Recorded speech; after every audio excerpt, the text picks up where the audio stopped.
आप सभी। मैं आशा करती हूँ आप सभी लोग स्वस्थ और प्रसन्न होंगे। आज हम हमारा पाठ लिंग यानी जेंडर को पढ़ेंगे और समझेंगे। आइए शुरू करते हैं इस पाठ को। ये है पाठ 5 लिंग यानी जेंडर। आइए पढ़ते हैं। यहाँ पर हमें कुछ चित्र दिए गए हैं, आइए इनसे ध्यान से देखते हैं और इनके वाक्यों को पढ़ते हैं। लड़का खेल रहा है, इसमें लड़का। लड़की खेल रही है, इसमें लड़की। यानी इस चित्र में लड़का और लड़की हमें दिखाए हैं।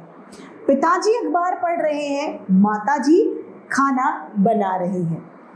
मोर नाच रहा है, मोरनी दाना चुग रही है। यहाँ पर मोर मोरनी। यहाँ पर लड़का लड़की, पिता माता, मोर मोरनी एक दूसरे के लिंग है। लड़का नर है इसमें और लड़की मादा यानी स्त्रीलिंग है। यहाँ पर पिताजी पुल्लिंग है यानी पुरुषवाचक और माताजी स्त्रीवाचक है, स्त्रीलिंग है। मोर पुरुषवाचक, मोरनी स्त्रीलिंग है।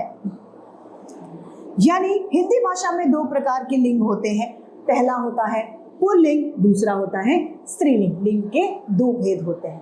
पहला है पुल्लिंग। जिन शब्दों से हमें किसी की पुरुष जाति होने का बोध होता है वह पुल्लिंग कहलाते हैं। दूसरा है स्त्रीलिंग यानी मादा यानी औरत। जिन शब्दों से हमें स्त्री जाति यानी महिला वर्ग के होने का पता चलता है वह स्त्रीलिंग कहलाते हैं। जैसे गीता, सीता, मम्मी, नानी, चाची, दादी, ये सभी स्त्रीलिंग है। यहाँ ये याद रखना चाहिए हमेशा कि महीने, दिनों, पहाड़ों, देश, सागर, ग्रहों में एक पृथ्वी को छोड़कर सभी ग्रह, द्वीपों के नाम हमेशा पुल्लिंग होते हैं यानी ये सभी पुरुषवाचक होते हैं।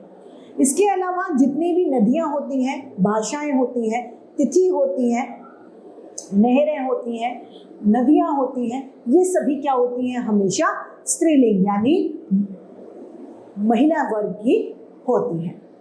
सदा पुल्लिंग होने वाले शब्द यहाँ पर दिए गए हैं जो हमेशा पुरुषवाचक होते हैं। जैसे स्त्रीलिंग उनमें नहीं होते। जैसे तोता, तोता हमेशा पुल्लिंग है। मच्छर, चीता, खरगोश, कौवा, भौरा, भेड़िया, भालू आदि। जब इनकी स्त्रीलिंग की बात होती है तो हम इन शब्दों के आगे मादा शब्द का प्रयोग करते हैं तो पता चलता है कि सामने वाली मादा है। सदा स्त्रीलिंग वाले शब्द यानी कुछ हमेशा स्त्रीलिंग ही होते हैं। उनमें है कोयल, छिपकली, मक्खी, बुलबुल, गिलहरी, लोमड़ी आदि। इनका जब हमें पुल्लिंग पता करना होता है तो उनके आगे नर शब्द का प्रयोग किया जाता है। जैसे कि नर कोयल, नर छिपकली, नर तितली इत्यादि। यहाँ पर हमें स्त्रीलिंग पुल्लिंग दिए गए हैं। आइए इन्हें पढ़ते हैं और याद करने की कोशिश करते हैं। मामा मामी, चाचा चाची, दादा दादी, नाना नानी, सेठ सेठानी, अध्यापक अध्यापिका, नौकर नौकरानी, बैल गाय, घोड़ा घोड़ी, भाई बहन, जेठ जेठानी, देवर देवरानी, बेटा बेटी, राजा रानी, छात्र छात्रा, माली मालिन, राजकुमार राजकुमारी, चिड़िया चिड़ा चिड़िया, नौकर नौकरानी, चोर चोरनी, बंदर बंदरिया, बकरा बकरी, शेर शेरनी, कुत्ता कुतिया, गधा गधी। ये सभी क्या है? पुल्लिंग से स्त्रीलिंग वाले शब्द हैं। आग जलती है, फूल खिलता है, घास उगती है। यहाँ पर पानी, नदी, चांद, आग, फूल और घास सभी क्या है? बेजान शब्द हैं। इनमें जान नहीं है। इनमें ना पुरुष के गुण हैं और न ही स्त्री के गुण हैं। फिर भी इन्हें पुल्लिंग और स्त्रीलिंग में बांटा गया है। इन शब्दों में पुल्लिंग और स्त्रीलिंग की पहचान क्रिया से होती है। क्रिया के माध्यम से हमें पुरुष और महिला वर्ग का पता चलता है। जैसे सूरज निकलता है तो निकलता शब्द किसके लिए है? पुरुषवाचक के लिए। धूप खिलती है तो खिलना खिलती किसके लिए है? स्त्रीलिंग के लिए। बादल पानी लाता है शब्द से पता चलता है पुरुषवाचक है। वर्षा होती है तो होती शब्द से पता चलता है कि ये स्त्रीलिंग है। पानी बरसता है पुल्लिंग है। धरती भीगती है स्त्रीलिंग है। आम बिकता है पुल्लिंग है। लीची सड़ती है स्त्रीलिंग है। पहाड़ गिरता है पुल्लिंग है। बर्फ जमती है स्त्रीलिंग। दूध फीका है खीर मीठी है। दूध फीका है में ये पुल्लिंग है और खीर मीठी है स्त्रीलिंग।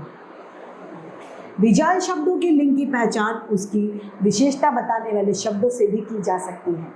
जैसे पुल्लिंग संज्ञा के साथ विशेषता बताने वाले शब्द पुल्लिंग और स्त्रीलिंग शब्द संज्ञा शब्द के साथ में विशेषता बताने वाले शब्द स्त्रीलिंग कहलाते हैं। हरा तरबूज पुल्लिंग है। हरी ककड़ी स्त्रीलिंग है। काला बादाम पुल्लिंग है। काली घटा स्त्रीलिंग है। अच्छा काम पुल्लिंग है। अच्छी भावना स्त्रीलिंग है। बड़ा घर पुल्लिंग है। बड़ी खिड़की स्त्रीलिंग है। चौड़ा दरवाजा पुल्लिंग है। चौड़ी सड़क स्त्रीलिंग है। तो यहाँ पर हमने देखा स्त्रीलिंग और पुल्लिंग को।